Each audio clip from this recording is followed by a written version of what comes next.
Good afternoon, everyone. Bienvenue. Welcome to today's webinar celebrating several Concordia women who are making a difference in their communities through philanthropy. My name is Sylvia Ottbos, and I am responsible for the Alumni Women Who Lead program. Thank you for joining us today. Unfortunately, there's a bug going around, and many of you have it, including one of our guests, Natalie Fletcher, who is ill today, and unfortunately, she won't be able to join us. Let's start off with a quick sound check while you're all logging in. Please look at the bottom center of your screen. The icon titled chat is the chat box. Please click it and let me know if this is your first Women Who Lead event or if you've attended our events before. I'm going to open up my chat here. Just let me know if you can hear me. Oh, great. We do have first timers on the call today. That's great. While we meet today on a virtual platform, it is customary to begin our events with a territorial acknowledgement. We acknowledge that Concordia's campuses are located on unceded Indigenous lands. The Ganyo-Gehaga Nation is recognized as the custodian of the lands and waters on and near where Concordia is today. Montreal, or Jojage, is historically known as a gathering place for many First Nations. Today, it is a home to a diverse population of Indigenous and other peoples. We respect the continued connections with the past, present, and future in our ongoing relationships with Indigenous and other peoples within the Montreal community. This webinar is part of our Concordia's Women Who Lead program for the Concordia community, which creates opportunities for alumni to learn, network, and give back to our community. Je suis ravie de voir autant de gens avec nous aujourd'hui. Pour votre information, nous allons enregistrer cette session et nous partagerons l'enregistrement dans les prochaines semaines. We will be recording the session and sending it in the coming weeks. If you happen to experience any technical issues, feel free to drop a message in the chat, and my colleague Ashwarya and I will do our best to assist you. Please note that there will be a Q&A period at the end of the webinar, so please use the chat to ask your questions. And for the most part, you're going to notice in the chat box, you can send a message to everyone. And if you are going to use the chat box, that would be the best, unless it's a technical issue. But do send your questions and comments in the feed to everyone, please. So let's get things started. Today's webinar highlights philanthropy, which is one of the pillars of our Women Who Lead program. And we've chosen today to hold this special discussion because it is Giving Tuesday. I'm not sure everyone knows about Giving Tuesday, but it is the world's largest giving movement, unleashing the power of people and organizations to transform their communities in the world. Millions of people give today, whether they give their time, make someone smile, help a friend, or make a donation. Every gesture is appreciated. And we had a great talk in the back end while we were waiting to get on. And one of our speakers, Holly, works with a lot of organizations, and she is very excited about today. And I'm sure she's going to share her comments about what her clients are doing for Giving Tuesday.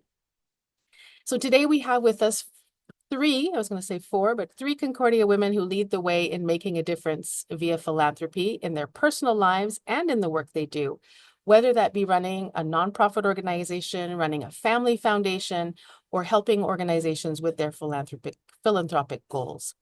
To celebrate the work of these grads and moderate the discussion, I have the pleasure of introducing my colleague, Cherry Marshall, who is Concordia's Associate Vice President of Development.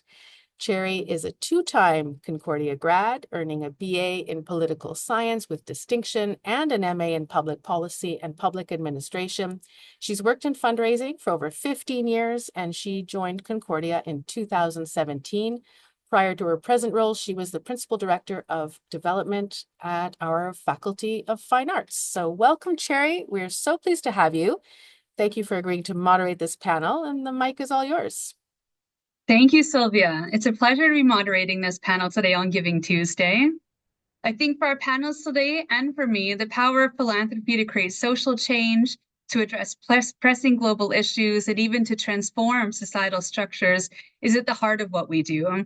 It's wonderful to have the opportunity to discuss philanthropy in a way that goes beyond the act of making a gift to delve into the many aspects of engaging in philanthropy as a practice and as a career. Here at Concordia, we're in the final months of our $350 million campaign for Concordia Next Gen Now.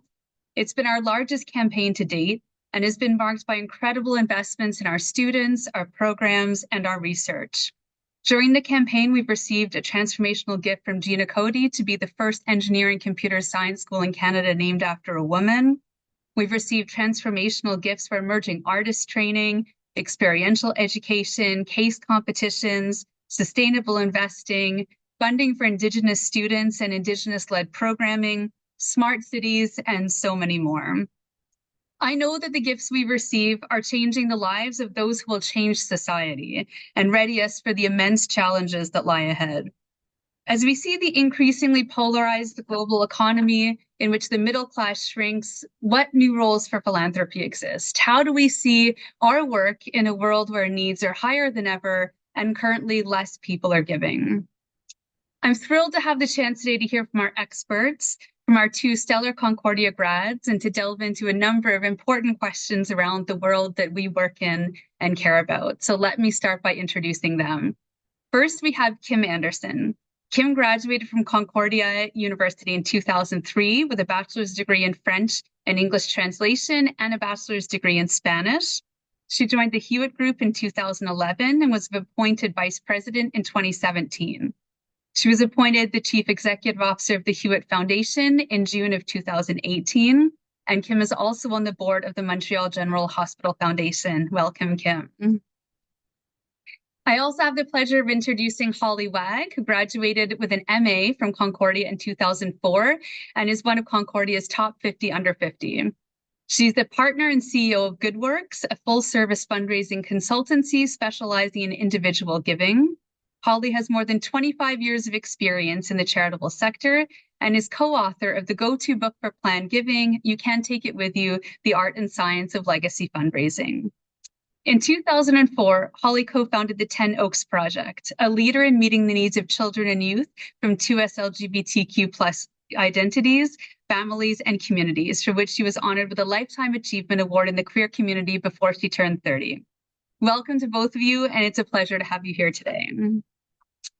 I'll start off with a couple of questions that lets our panelists delve a little bit into what they do so you can get a sense of the type of expertise we have on the panel today. Holly, on top of GoodWorks, you've also started your own not-for-profit organization. Can you tell us a little bit about that? So I'll talk, and I'm pretty sure you cannot hear that a delivery person showed up at my household door. My dogs are barking, so good. Okay. So just if I look a little bit distracted, there's a lot of action happening over here. I was lucky. When I was at Concordia, I was doing my Master's of Arts and Media Studies. And during the 2 summers I was at Concordia, I had always wanted to work in summer camp. I, maybe like many of you, really loved The Parent Trap going up, and I always wanted that quintessential, the Hayley Mills sort of experience. And a bunch of my friends was really involved in social justice movements at the time. And a bunch of my friends had talked about a summer camp in the States called Mountain Meadow that was founded by two moms, and it offered summer camp programs for kids of LGBTQ communities. Now, at the time, as somebody who was queer identified myself, I didn't quite understand why kids would need a space, but it was summer camp and it had really great politics. So I went off and I volunteered there for those 2 summers while doing, finishing my degree. And that was life-changing and transformative. I had never experienced community like I did at camp, had never really understood the issues or pressures of being what we would term at the time queer spawn. So what was growing up with like two moms or two dads or one mom, one dad or whatever with their identities, interracial families, lots of adoption that was happening, particularly at the States. So when I moved to Ottawa, as I was finishing my grad degree and met Julia and fell in love with Julia, I said, I think we need this program here in Canada. We need something like it. So we had gone around to various community partners at the time, and everyone was really funny thinking about Ottawa in 2004. They were like, there are no queer families here. What are you talking about? Like, it's just primarily, the bar scene and men, and maybe there's even the lesbian or two here. We're sort of like, okay, this is a pretty narrow view of our queer community at the time because we knew those folks were out there. And it turns out that they were, just the demographics in Ottawa looked a little bit different than, say, what you would see at Toronto at the time. So we decided to do a needs assessment survey. We went out to the community at Pride events, and we heard from people. We are interested in having this program. So in order to get 10 Oaks up and running, we decided to start a charity from our kitchen table. I think I was like 23 or 24 at the time. This year, I'm like so amazed and proud to say that 10 Oaks is celebrating its 20th anniversary. And over the years, we've grown from offering a summer camp for kids of LGBTQ families. We now offer a program called Camp Lifting Leaves, which is for 2S LGBTQ youth who are in the care system. We've offered Project Acorn, which is youth leadership experiences. We have a program called Transforming Families, which is talking with various people with queer identities about how they may want to set up or structure a family and to protect them. So it's been quite an adventure, but yeah, so I started a not-for-profit organization from my kitchen table 20 years ago. Well, congratulations on that anniversary. That is very exciting. And I can only imagine what that feels like to look at, this thing that you started and what it's developed into. So looking forward to hearing more throughout our conversation around how that's influenced and informed what you've done in your professional life as well since then. Now, Kim is in a different role in philanthropy, sitting as CEO of a family foundation. Kim, can you tell us a little bit about the Hewitt Family Foundation and the values of the family, and how does that inform the types of projects that the foundation funds? Sure. Thanks for having me. It's a pleasure to be here. And Holly, congrats. That's amazing. 20 years already. Goes by fast, eh? You like I'm already like I graduated in 2003. I still just can't believe that that's 20 years ago.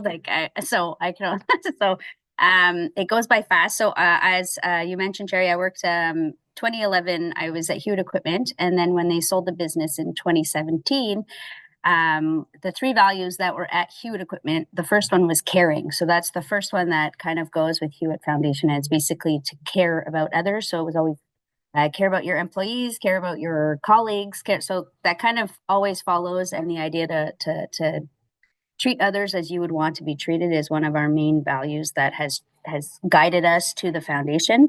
And so geography wise, the idea was to give back to Quebec and Atlantic Canada of the values that helped made the company successful for over 65 years. So Mr. Hewitt definitely wants us to give back to those communities. And he's always been a philanthropist at heart.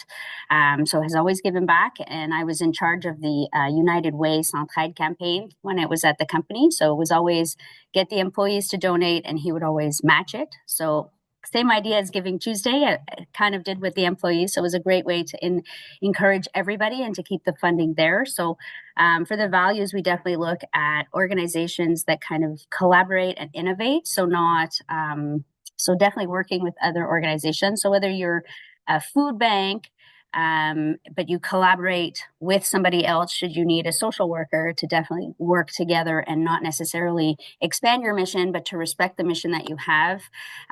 Innovate. Sometimes you see a service gap like you did, Holly. And so how do you answer that need?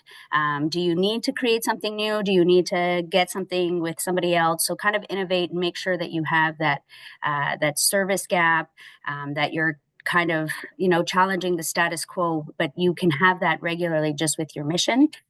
So when I started, one of the things I wanted to do was create the website to make it as transparent as possible to help guide people, because sometimes many organizations are just one person who is the director of operations, the jack of all trades, the fundraiser. So how do you do that and make it easy for everybody to find where the best organizations who can support them? So we wanted to do that. We've added different things where we've, demonstrate the type of organizations we have. So now we have our partners and programs on our website to demonstrate that the types of things that we give to. But definitely we tried to collaborate and innovate with them and see how we can definitely work as a group. Thanks. It's great to have kind of both of you here today who kind of have sat on different sides of the table of this, because one of the things we hear about all the time right now is the changes in the way that people give. So on one hand, lots of donors give in a more restricted way to programs that they feel very invested in, that they have a personal connection to. And on the other side of that, we see, especially in the United States, a trend of less designated giving and putting the power back into the hands of communities to decide what their own funding needs are. So it's something we all grapple with, kind of how to balance between what donor interests and priorities are and what community needs and priorities are. And I'd love to hear from both of you kind of what that looks like for you in what you see. And also, what are your thoughts about kind of the way that that's shifting and how that that affects the work that we do? Holly, maybe I can ask you to lead us off on that conversation. Yeah, sure. So it's interesting for me because professionally, I am a fundraiser and I work and as you mentioned in my intro, Cherry, individual giving. But for folks who don't know sort of what fundraising is structured like as a profession, individual giving, we typically deal with donors who are in the $1 to $1,000 range. So they're the largest group of donors a charity would have, but they also give individually and collectively, typically one of the smaller amounts, right? So if you have a major gifts officer in your organization, you usually have, say, one of those who's managing relationships with anywhere between 120 to 150 people. And those folks are making gifts each of 100,000, a million, 10 million, whatever it is, up to those transformational gifts. So in our sector, like what has sort of changed is with the cost of living crisis that people are experiencing and things are going up, our donors tend to give out of their income. And right now, in the past couple of years, it means they have less to give. So that means we're trying to bring in more people, connect them to a cause that matters, and give them those reasons to give. So we see the donor pools are shrinking, the number of people who give charities directly, but they are tending to give more, the amounts that they give. And that what likely means is that we've typically said in annual giving, people give to like 4 or 6 causes that really matter to them at a more substantial amount. And people are probably reducing the number of causes that they're giving to.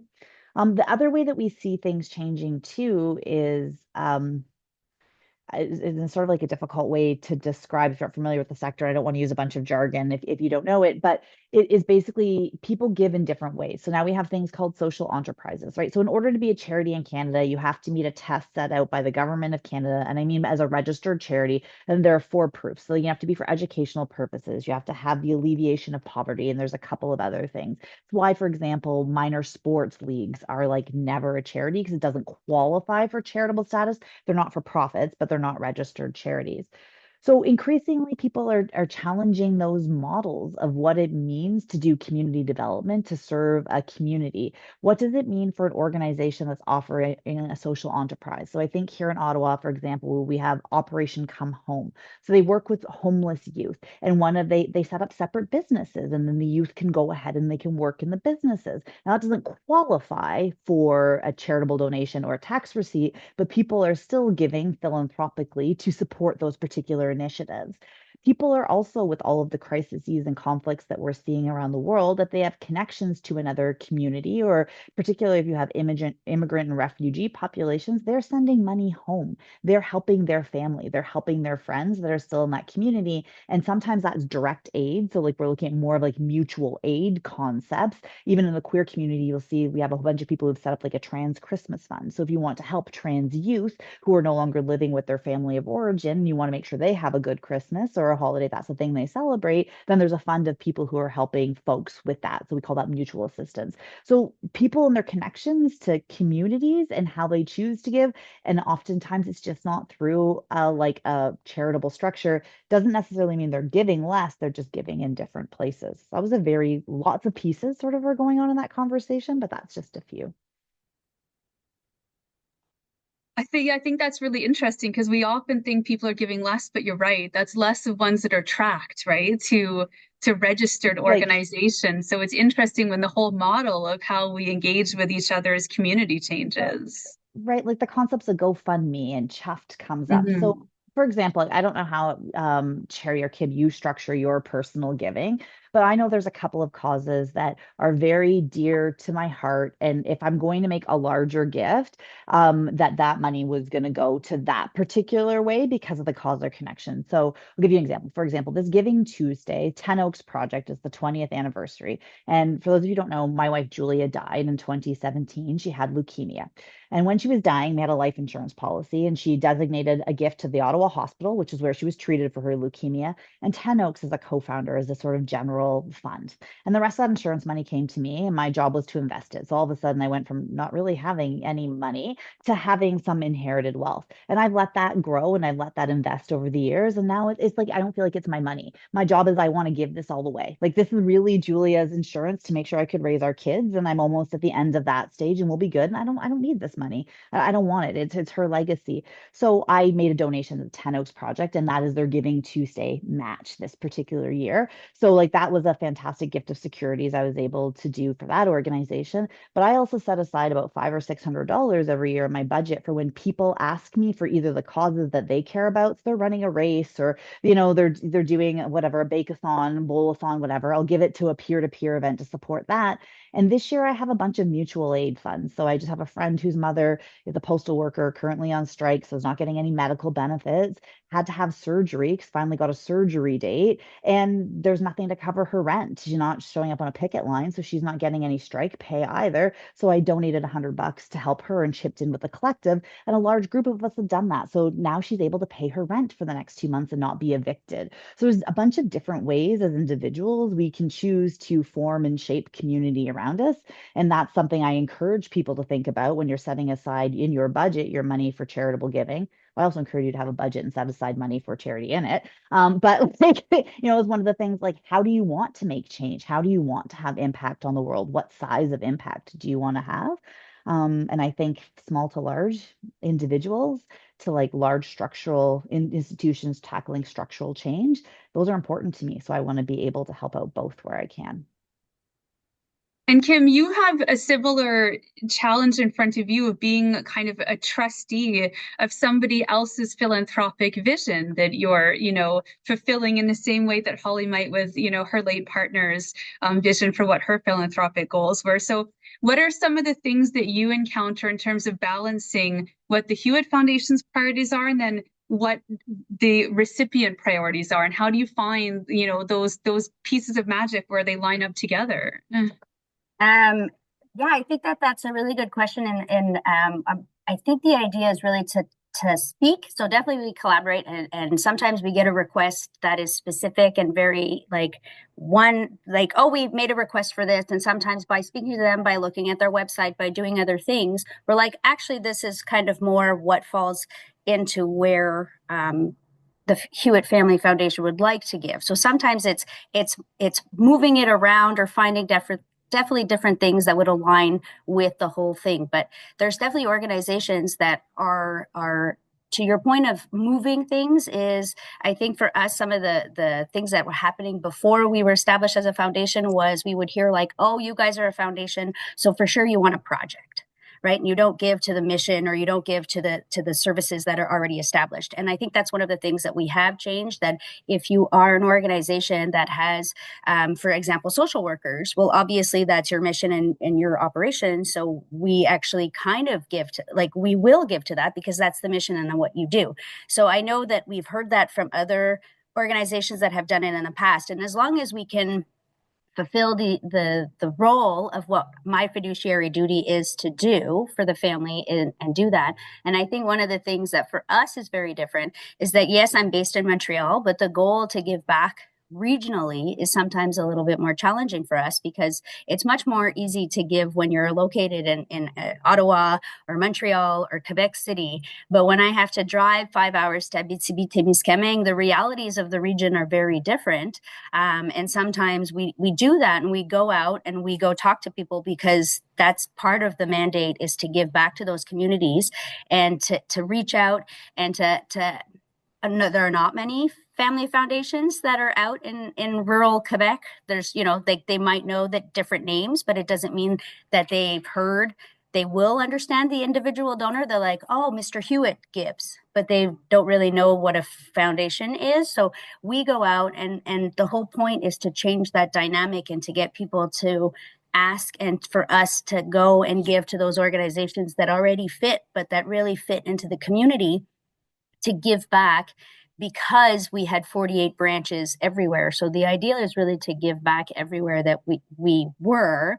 And so I think that that's one of the great ways for us to expand what philanthropy is and what it means and how you can and really fulfill that mission to collaborate everywhere. So I think that that's, for me, one of the greatest things that I have, because the reality of somebody who lives in Saguenay-Lac-Saint-Jean and is 83 kilometers from their community center is not the same thing as if you're in Montreal and you've got to take the metro.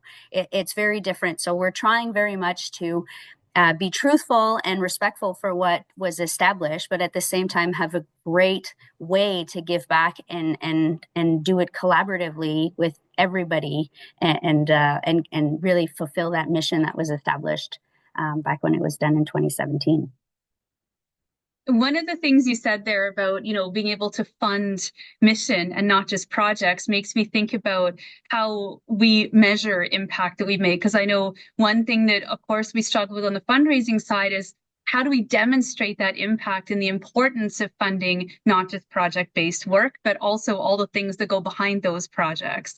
And of course, across the sector, there's an increased need for much more robust reporting on impact. And that's, what donors want to see. We hear more and more. And I'm wondering what your thoughts are about that, how important measuring that impact is and how much of an influence that has on the type of work that you do, the type of funding that you make, and whether that is leading to the type of social change that we're looking for. I mean, what's the balance between the reporting on impact and how does that affect the actual work that's being done? And Holly, I'm sure that you've seen that kind of on both sides of the table, of that increased reliance on being able to quantify what we're doing with donor funds and being responsible for those. So to your point of impact, I definitely think, like, when we go back to the board and we like, if we do multi-years or we do a new program, obviously we're reviewing it and we speak with the organization. I think every organization has a different way of impact. I understand you can't necessarily measure, okay, if you're doing a food bank, we had this many tons, we serve this many families. Like, it's very quantitative. So the impact is kind of easier to validate whether or not, what the service is. And obviously with inflation and everything, the rise, the increase in demand is obviously there, unfortunately. But there's certain things where, well, the impact is, unfortunately, if we fund something like a phone line for people, you can't necessarily measure everything. Like, we went to an arts program that we funded for education the other day, and it was a vernissage for the students. And you see them, and they go up to the front and they express how they feel. And you see these teenagers that are in grade 9 and 10 and have never spoken in front of everybody, and you hear them say how the program affected them, and maybe in this program changed the course of their next 15 years of what will happen. Like, decided that because of this, I will go to university, or because of this, I will now take art, and so the impact is very different. And so we definitely try to evaluate based on different programmings that we're doing. I don't think it's a one fit model. I do definitely know that most boards like mine are entrepreneurs who like KPIs, who want to understand what the impact is. But my job is to definitely do that due diligence and speak with people and come to the table and say, they are doing what they said. Their mission is this. This is what they did. We have no problem with what they did. We continue to say they are fulfilling their mission. They are doing a great job. They are working collaboratively with other people. Like, we read annual reports, and let me tell you, from our perspective, it's the window into your organization. We read them cover to cover, so we understand all the services that you do. There's great organizations, there are tons, and so we can't just fit you in a mold. So we definitely try to look at the different impact depending on what your mission and what you are created and all about. And Holly, on your side with annual giving, it's a little bit different because people do tend to give more broadly and with less expectation, perhaps, about reporting, but people still want to understand the impact of their gift. So what does that look like on the annual giving side in terms of how expectations are changing about the impact of giving? Yeah. I think this one's it's an interesting question because it's also a really difficult one to answer. So let me answer it from an annual giving perspective then.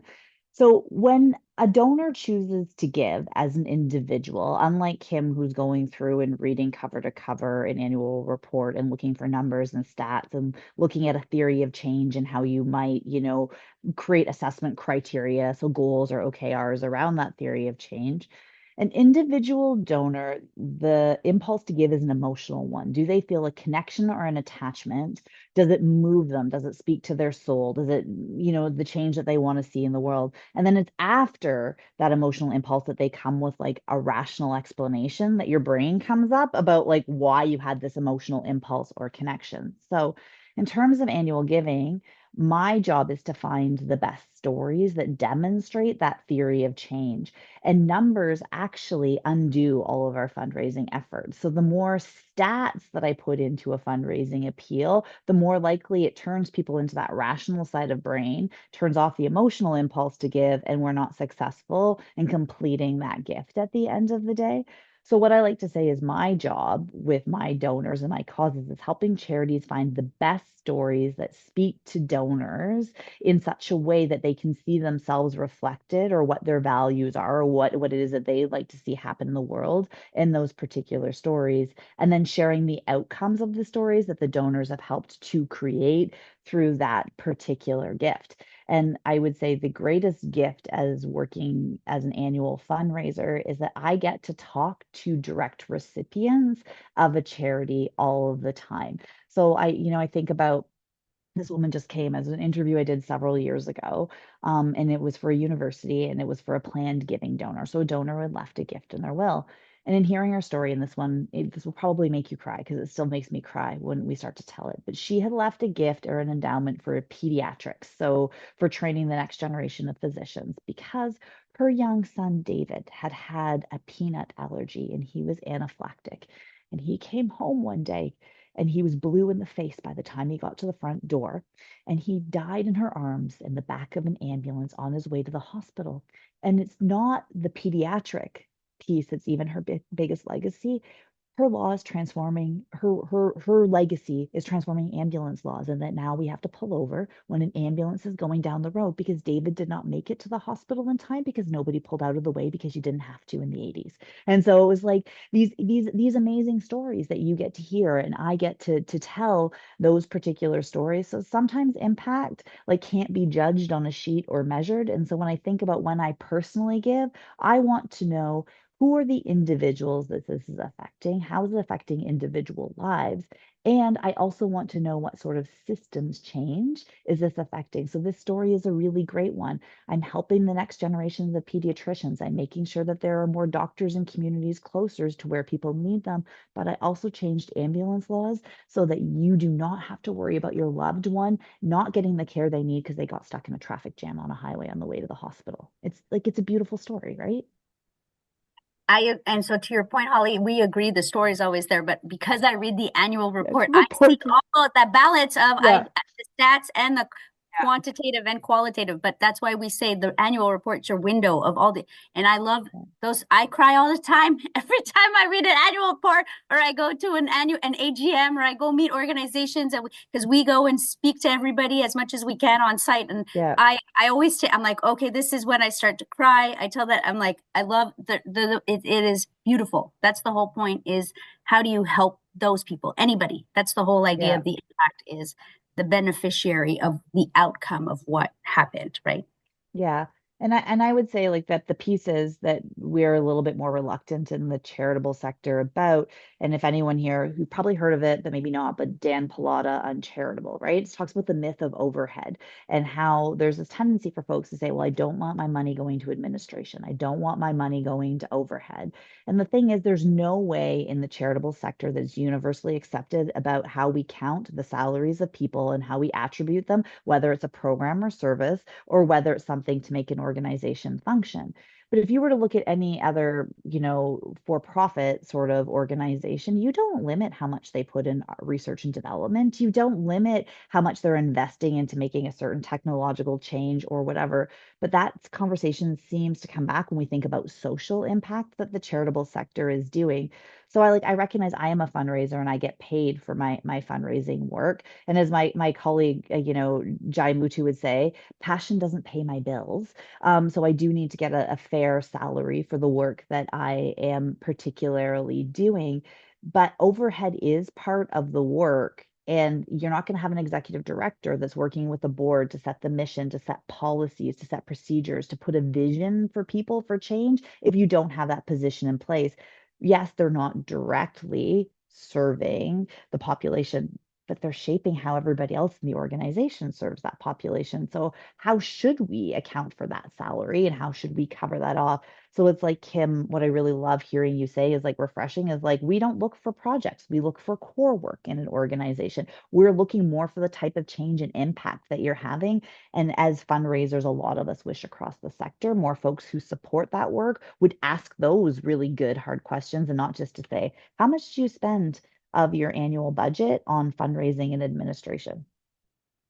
Well, you can see that if you look at the budgets anyways, like the financial statements, all that stuff is there. But the goal is to talk to people. And to your point, Holly, we look at leadership and you look at different things. And some of the best organizations are treated like a business, right? Like you are running a not-for-profit, but you are doing a strategic plan. You are talking to your board. You are talking to funders. Like people who are executive directors or running organizations are running a business, and that like some of the best ones is what we look at is an overall of you need qualified entrepreneurial people who are doing great things and serving the community and doing the services that are there and doing the mission and serving the core of the mission. So totally agree with you. I think as female kind of leaders in this field, we've all seen too the job postings that want you to be really passionate. And that's kind of a code for because we're not going to pay you very much to do these jobs, right? There tends to be a reliance in the sector on people having that emotional response we've just talked about and feeling so passionate about the type of work we do that can sometimes be a reason not to pay someone what they might be getting in another sector. So I feel like this is something that comes up all the time when we talk about how do we mentor young women, especially diverse folks, into the profession. What are our roles as leaders on how to make sure that they have good paid opportunities as well? And how do we foster a culture in this sector where your expertise is valued, not just for your passion, but the skills you're bringing, that you're compensated fairly? I mean, Holly, what do you see from your perspective of running a not-for-profit on what we can do as leaders to ensure that we're treating people fairly and creating good paid opportunities for folks? I mean, for me, working inside the sector, so I've worked inside it, and now I'm on the consulting side, working with folks inside the sector. But for me, within the business that I run right now, serving charities, for me, it's simply making sure that people are paid what they're worth. And like, how do you determine the worth of a person? So we do the typical sort of metrics. We do surveys, sort of like scans. We look at benchmarking across other not-for-profit organizations. We look across professional associations, and we look across the private sector at GoodWorks. And for us, it's like creating the argument often in the sector of why certain roles are the way they are. But I'll be frank, like most not-for-profit folks, you could do the same job in a for-profit and make 30% more. So part of the reason, like, we want to bring those salaries up, but because we are funded by the government in part, because we're funded by foundations, because we're funded through donors support, and we're already running often at shoestring budgets. I mean, I always say when you work in a not-for-profit, like, and I still do this even at GoodWorks, we laugh. Like, what is your job? Like the other duties as assigned, right? Sometimes that can be really contentious and not funny, but like in our organization, I was like, who broke the toilet and who is going to go fix it? Or who really wants to go plunge that today? Or like, who knows how to like, put this paper towel in the dispenser. It's everybody in my office's responsibilities to do all of the pieces of the work, the unglamorous things, to and I don't really know what's really necessarily glamorous in office work, but whatever that would be. Okay. So we sort of do it all. But I would say is that we need to ensure at least we are paying people a living wage, if not more. And there are a large number of the 85,000 registered charities. I think more than half of them are staffed entirely by volunteers. They don't have any paid staff on board. So in that liminal moment, that moment of transitioning from no staff to one staff, you as a board, as a volunteer on the board of directors, or as that first paid staff person are laying ground and infrastructure that determines the values towards how people are compensated going forward, and knowing that you have to secure X amount of resources to get the right person in the right role and to pay them appropriately, and not being like, oh, I'm only going to get half of what that is, get somebody in there and then eventually sort of like, staff it up. So, I think about it's like there's just so many complicated pieces. It's hard to explain sometimes, but there's a theory of change. What is the change that you want to see in the world? That's why not-for-profits exist. That's why we have a board, and that they have to be elected from the membership, and the membership is defined by the bylaws.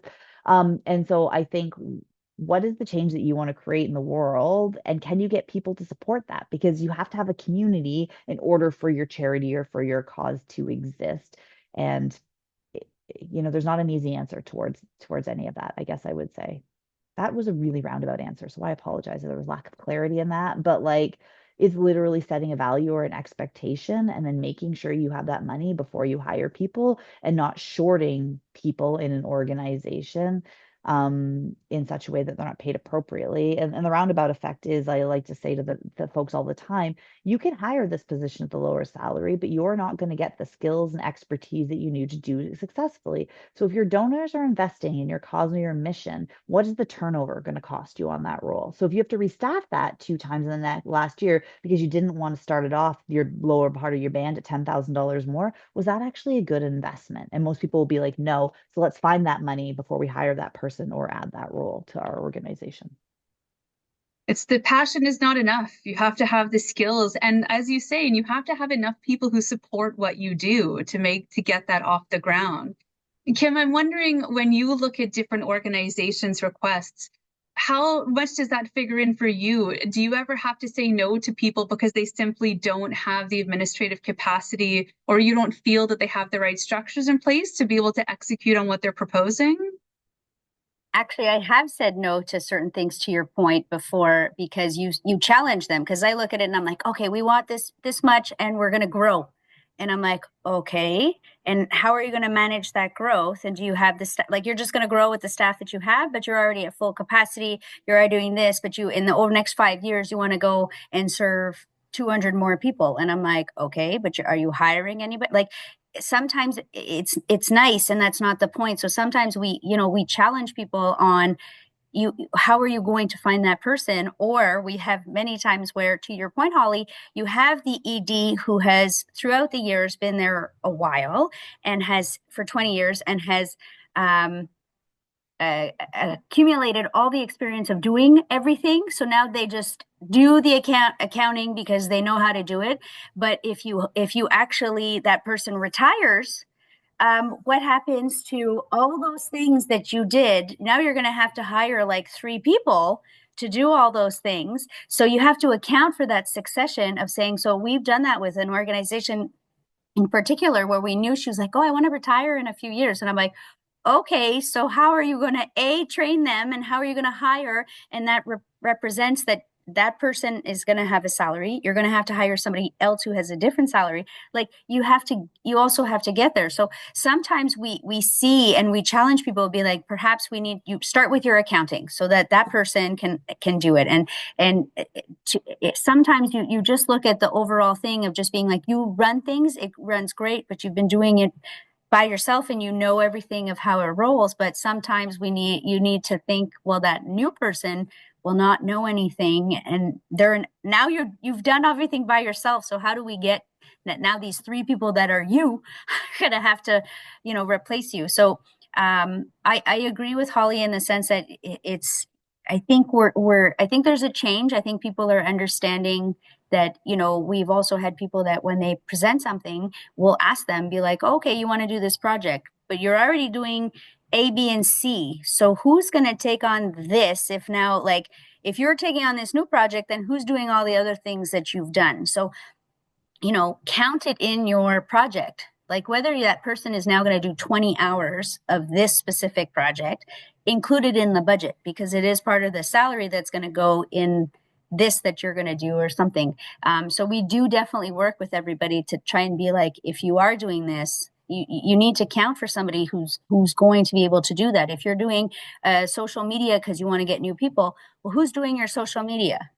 Is it you? Are you hiring a student? Are you doing an intern? Are you hiring somebody full time? Do you need somebody full time? Do you need somebody that's going to be there, 3 days a week? Like what is the capacity that you can do, but get there and include it, and you're still doing the mission. So we still come back to your point of there are donors that understand the concept of the whole process of the service and the organization and rely on the team that is in place, and sometimes they push back just because they believe you, but they don't want you to fail. So they're just like, did you think of all the the things, the risks or the challenges that could come with it? So we definitely try to fund stuff and just push back to be like, okay, now you're good to go. We agree. I think you have a great plan. Let's find that person that can help you, or let's do it that way based on the different things. It's great to hear that, because I think something that does often happen to us as female leaders in this space is just taking on more and more work because we know we can do it. We're passionate about what we do and we feel like it's required. But also as leaders in the field, how do we set the table for the next generation of young, diverse leaders that are coming up? And how do we think about the examples that we set for them of what leadership looks like, about what's an appropriate type of work, about how to set the table for other folks? Like, I'm sure this is something that you both think about in your roles. Holly, what do you see, and how do you think about that in your company in terms of hiring and your responsibility towards the next generation of talent? Yeah, it's something that I spend a great deal of time thinking about and then taking action steps towards. So I can say, before I became a consultant, so I worked inside the sector for about 12 to 15 years working at charities.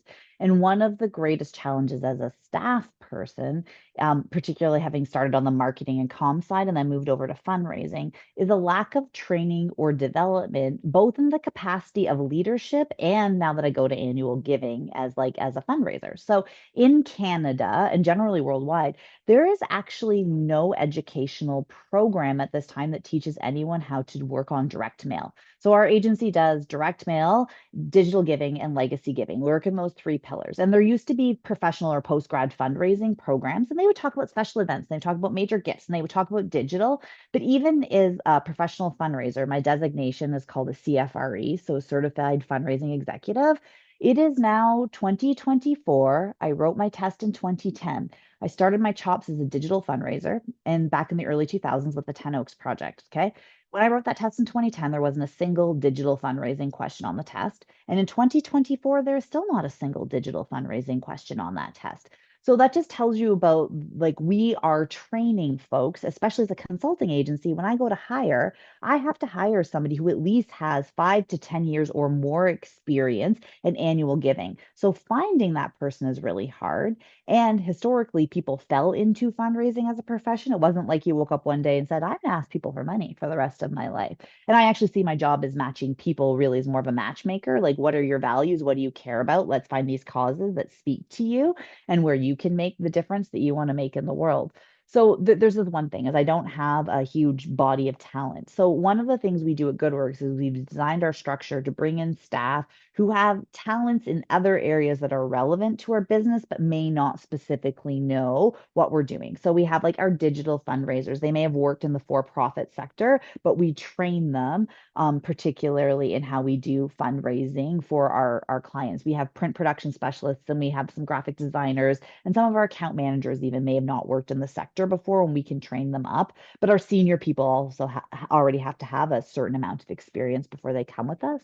And so what we're currently working on at GoodWorks as an initiative is we're going to be developing some training modules particularly around direct mail, to help that next generation of fundraisers come in and create also additional types of intersectional diversity in the board. Like across in our organization, we're actually, when you look at intersectionality, we're actually quite diverse. But one of the areas where we could always do better is with respect to visible diversity and sort of differences. My organization, hilariously, is a queer leader, a female leader. It's very gay at this point in time. My staff all laugh, like about quarter of us are from the LGBTQ community. So, but we could do better things, right? So, like to represent other sort of communities, recognizing again, we're a team of 21. So there's only so much intersectionality we can get in there. So for me, it's twofold. Is like one, we have to realize as a sector, we're not bringing in or training people generally in terms of annual giving, which is creating a deficit for the entire sector, but particularly me in an agency that I can speak to. And then also the question is that like, how do then we train people specifically and bring them in and show them that this is a career, a profession that they can do those kind of pieces that they love. So that's what we're working on in terms of structural change. And Kim, you're a small organization and it's kind of a specific type of work. Like, how do you envision succession or training so that there is another generation that understands kind of the vision of what you do and that you're sure you have the right people in place in the long term to be able to continue that work? Um, so I think for when I look at the succession of it is basically really so from the different perspective where so I feel like I was in sales for a long time, so I understand the fundraiser side because I feel it's that same connection of donor relationship that you kind of do, and I still feel it in this role. So I always help the fundraisers because I also work for the hospital foundation, and we fundraise for that at the same time. But I definitely think for the succession here you kind of really have to be curious. You wanna help. You wanna collaborate. I've participated in a day where somebody wanted to change their whole communication plan and really how do you get donors to what's the story that you want to tell? To your point, Holly, about bringing it before. So I think from my perspective is you have to respect what the family wants. And I mean, what we give to now may change. You have different family members where succession might change and different priorities might come along. So right now, what we give to might change. So the person succession has to always follow what the goal is and love to read, love to ask questions, interact with different people. We collaborate both sides, like all organizations, grantees we work with. So I think that's the idea of really looking forward to that next step of how do we always make sure that the family foundation and what they want and where they want their needs to go. And we do a strategic analysis of like, okay, are we still giving to these things? Do we need to change?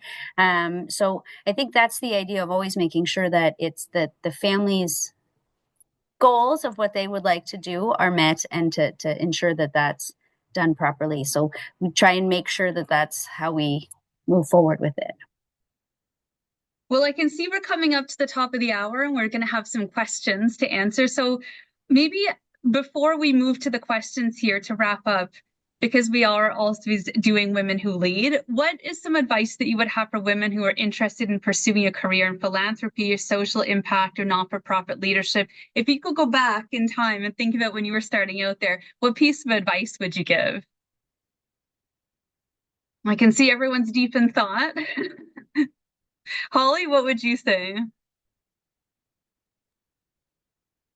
Um, I think at the end of the day, because I started out as a generalist, try to figure out there are many ways in the sector that you can work, and you need to figure out what is the thing that like ticks for you. Do you want to be frontline program worker? Do you want to be the fundraiser? Do you want to be administrative support? Do you want to be the marketing person? And then, work with those causes that speak to you. But also remember, because you can be very passionate about your work, don't make your work your entire identity, right? Like it's being an activist, you'll sort of burn out and doing that your cause is not your entire identity. So I think in the sector, we generally have to identify or align with, from a values perspective, the things we work for, but sometimes the causes that you are most passionate about maybe aren't the place you want your full-time employment, because you lose yourself in all of those pieces. And that's not good for anyone at the end of the day, yourself included. That's really good advice. I like that very much. Kim, what would you say? I would agree with Holly. I also think that there's many ways to lead. You can sit, you can you can sit on boards, you can volunteer at this stage, find something that you are passionate about, help fundraise if you volunteer, help events.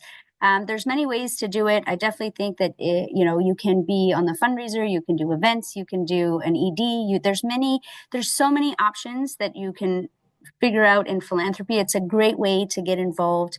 And right, like if you're in university right now and trying to figure things out, go volunteer, be part of an organization that is part of your passion, but not necessarily that. And if you do want to file in business and then you want to run an organization, by all means go, because that's how it works. But find something that you like. But there's many ways to lead and be a part of it without it being taking over, as Holly said. I think that's great. And I think, and the one thing I would add to that, like Kim, I think we're like so much more aligned. Like I like we've just been building off each other the whole time.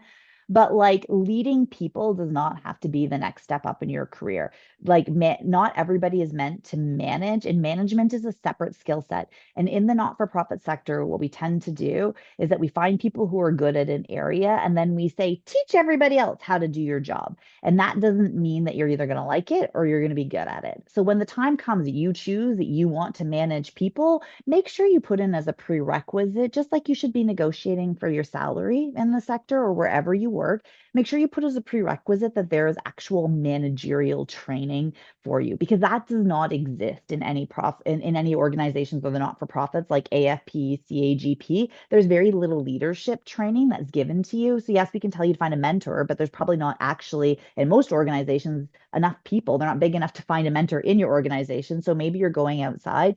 But one of the best things that I did, I think, for my managers and my directors in my organization, and even for myself as a leader, is I learned how and some tips and tricks to be a better manager, because those are separate skill sets from your job. Like they are two separate jobs, but they're not treated like that.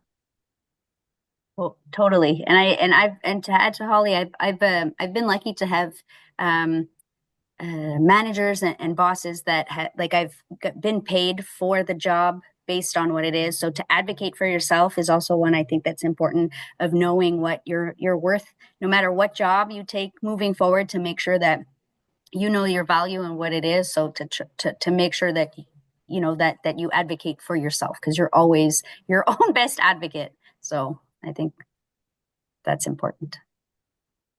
Thank you. I think those are really excellent points. I love the idea about mentorship. I think is huge for us in training for leadership. Holly, you're absolutely right. It's one of those things we tend to say, you raised a lot of money last year, be a leader, right? And we need to train people how to be leaders and managers.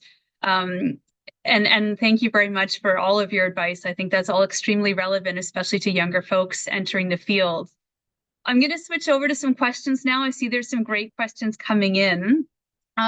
One question here from one of our guests relates to how you turn engagements into donations. So if you have a group of younger folks who are engaged and interested, how do you turn that level of engagement into donations, especially if it's people that might not have the means to make huge gifts at the time? And Holly, I feel like maybe I'll flip this one to you, since, working in that annual giving space, you probably have some good advice on this. I was going to say, Cherry, I bet you have some good advice working at the university on that. But for Christina, this is what I can say in terms of background, because we do have university clients. The age from the time, especially if you're at high school, the age from the time people graduate to when they're making a sufficient income that would have them want to and be able to give back and say a larger mid-level or major gift is probably 10 to 15 years away. So I see the job in those years from like 18 to 30 is literally about engagement with no strings attached. So I would say Concordia is actually, so I have an undergrad at Wilfrid Laurier and my master's is from Concordia. Concordia has always stayed in touch with me. They somehow seem to know where I've moved. They continue to mail me the magazine. They've continued to email me. Laurier has no idea where I am, nor have they ever reached out in the 20 years since I've been gone from there. So number one is figure out how you want to connect with them. But one of the coolest things that we see in research coming out about next generation donors is they want to be directly involved and they want to know about the impact of their work. It's not necessarily enough for them to read about it in a report. They want to be involved. So, how are you bringing those folks back to the school, whether that is physically, literally once a year or twice a year, like our alumni homecomings, right? They're there for a reason. They're not just for fun, they're there for a purpose.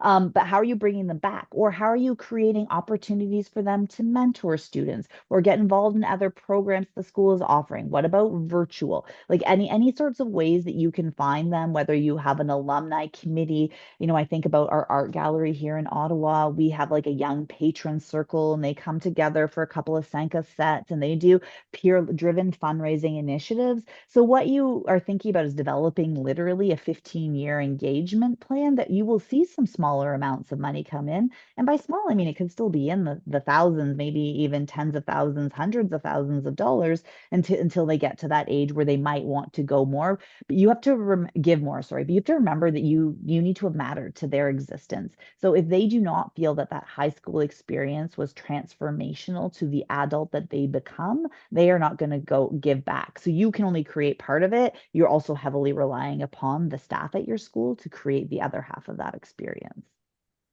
Well, I'm glad to hear that we managed to find you and keep in touch with you. I have another question here, which Kim, I think will be good to ask you. So we have a question in the chat about how rapidly things are changing with technology, with AI, with the environment, and how that might relate to a generational divide. So I'm sure, working at the Family Foundation, you probably have older folks and younger folks on a board. Do you see a generational divide between attitudes towards giving or the landscape it is now, and how does that influence what you do?